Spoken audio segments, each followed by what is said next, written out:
जब भी कहीं पर अन्याय होता है तो लोग अक्सर वकीलों के पास जाते हैं, अदालतों का दरवाजा खटखटाते हैं, लेकिन आज यहाँ पर देख पा रहे हैं कि कई सारे वकील हैं जो पैरवी करने के लिए आए हैं Jammu and Kashmir reserved categories के इलेक्ट्रिकल इंजीनियर्स एसोसिएशन की।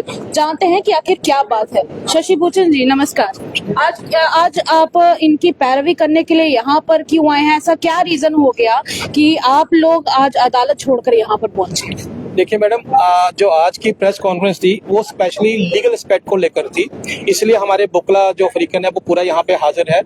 हमारा जो बात थी वो ये थी कि असेंबली में एक क्वेश्चन रेज किया गया कि जो रिजर्व कैटेगरी के एम्प्लॉयज हैं उनको प्रमोशन क्यों नहीं दी जा रही, लेकिन जब उसका रिप्लाई आया बहुत ही दुखदायक रिप्लाई था। ऐसे महसूस हुआ किसी लेमैन ने उसका रिप्लाई दिया है। मैं आपको बताना चाहता हूँ कि जब रिजर्वेशन एक्ट सेक्शन 6 को अशोक कुमार की जजमेंट में 2015 में स्ट्रक डाउन किया गया, तो उसका जो मेन काज था वो ये था कि हमारे जम्मू कश्मीर में आर्टिकल 16(4) जो इम्प्लीकेट नहीं करता था, इसलिए इसको अल्ट्रा वाइड डिक्लेयर करके उसको रिजेक्ट खत्म कर दिया गया। तब तो सर 370 भी यहाँ पर लगा हुआ था, हो सकता है उस वजह से कुछ ना कुछ रीजन हो कि नहीं लग पा रहा हो, पर अब तो 370 हट चुका है। बिल्कुल मैडम, हमारा भी यही कहना है कि जब 370 खत्म हो गई, 2019 में 370 खत्म होने के बाद जो हमारे इंडिया का आइन था, कॉन्स्टिट्यूशन ऑफ इंडिया था, वो यहाँ लागू हो गया और स्पेशली हमारे प्रेसिडेंट साहब ने 77th अमेंडमेंट एक्ट लागू करके यहाँ पे आर्टिकल 16(4) जो है इम्प्लीकेट किया।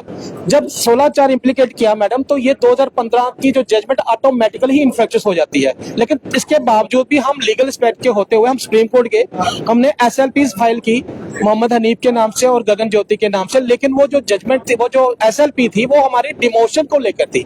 और आप जानते हैं कि हमारे जो बुकला फरीकन अच्छे से इंटरप्रेट कर सकते हैं कि जब किसी को डिमोशन किया है तो उसमें स्टेटस क्यों ऑर्डर ही आता है कि इसको जहां है वहां का वहां रखिए, ठीक है मैडम। लेकिन उसके बाद 2016 में एक विनोद कुमार की जजमेंट SLP फाइल की गई और बाकी सारी जजमेंट जो है वहां पे टैग की गई। उस टैग में उनको डायरेक्शन हुई कि इसको स्टे किया जाए।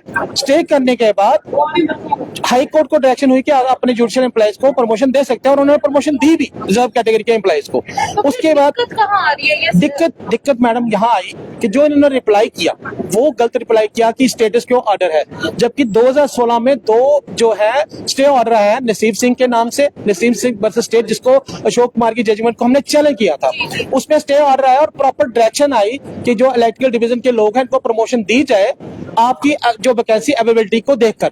लेकिन GAD ने एक बड़ा ही गलत ऑर्डर निकाला और एक नोटिफिकेशन निकाल दी कि स्टेटस क्यों ऑर्डर है, इसलिए हम इस पर कुछ नहीं कर सकते।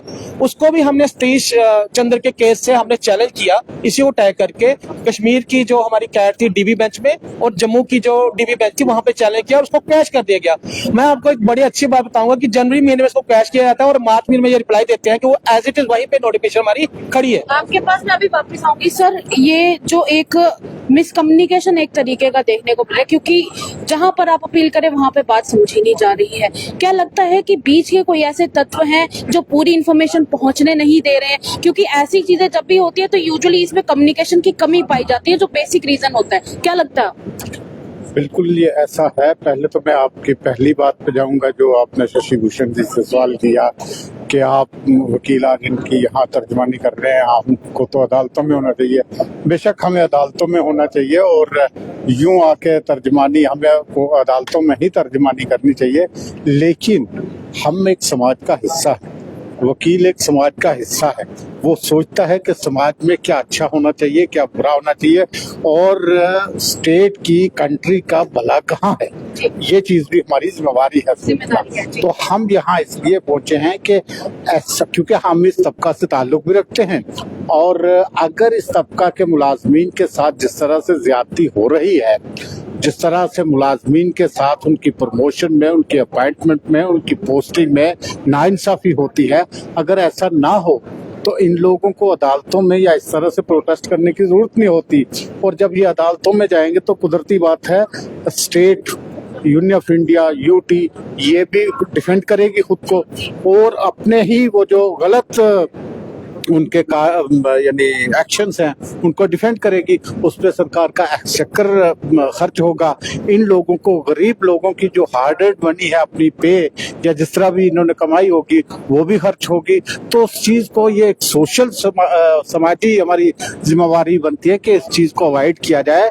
मुलाजमीन जो बड़े बड़े अफसर हैं, डिपार्टमेंट हैं, वो अपना काम नेक नीयती से करें, इंसाफ से करें और इंसाफ के ऊपर कारबंद रह के करें।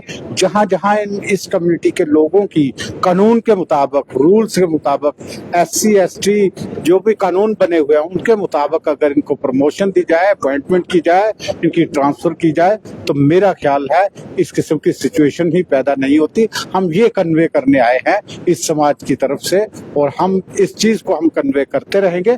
अगर ऐसा नहीं सरकार ने किया तो कुदरती बात है, मैं मजबूरी फिर जो एजुकेशनल पाथ होता है वो भी अपनाना कई पड़ेगा। MLAs भी हैं जो इसी कैटेगरी से ताल्लुकात रखते हैं, उनसे क्या एक्सपेक्ट करते हैं? और एक्सपेक्टेशन देखिए, पॉलिटिकल लोगों की जो पॉलिटिकल लाइन्स अपनी होती है, पार्टी की लाइन होती है।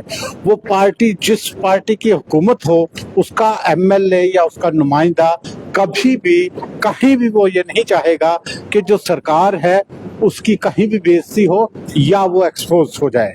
तो ये जो गलत काम करने वाले, कुदरती बात है, अनासर जो है ये सरकार के ही होते हैं। तो इसलिए उन लोगों की जो तो अपोजिशन में है वो बात सही तरीके से रखते हैं, लेकिन सही तरीके से वो बात रखने में कामयाब नहीं हो पाते क्योंकि वो बेसिक इश्यूज को नहीं जानते हैं कि इश्यू क्या है, उसको नहीं जानते। अगर वो जानते हो तो ठीक है, सदक दिली से वो बात रखेंगे तो उसका सद्देबाब भी कुछ हो सकता है, लेकिन उन्हें इश्यू का पता नहीं होता। इसलिए हम भी आज समाज के बाहर हैं, जैसा थापा साहब ने बताया कि ये कानून है, ये सुप्रीम कोर्ट की जजमेंट है, ये कैट की जजमेंट है, ये हाई कोर्ट की जजमेंट है, उससे इम्प्लीमेंट नहीं किया जा रहा है, उस पर अमल दरामद नहीं हो रहा है। ये चीज बतानी जरूरी थी।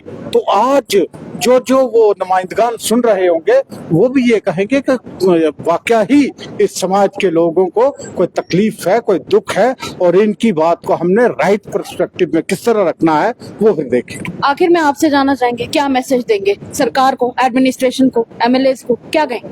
देखिए मैडम, अनवर सर ने आपको पहले ही बता दिया कि MLA जो होते हैं वो बंदे होते हैं जी वो अपनी जो पार्टी की जो मेन लाइन होती है उससे बाहर वो जा नहीं सकते। जी। लेकिन हम बुकला जो है, हमको कोई रुकावट नहीं है। हम अपने जो समाज है, हमारी सोसाइटी है, उनको कोई भी दुख दर्द होगा खुल के उनकी बात जो है मीडिया के थ्रू, आपके माध्यम के थ्रू रखेंगे।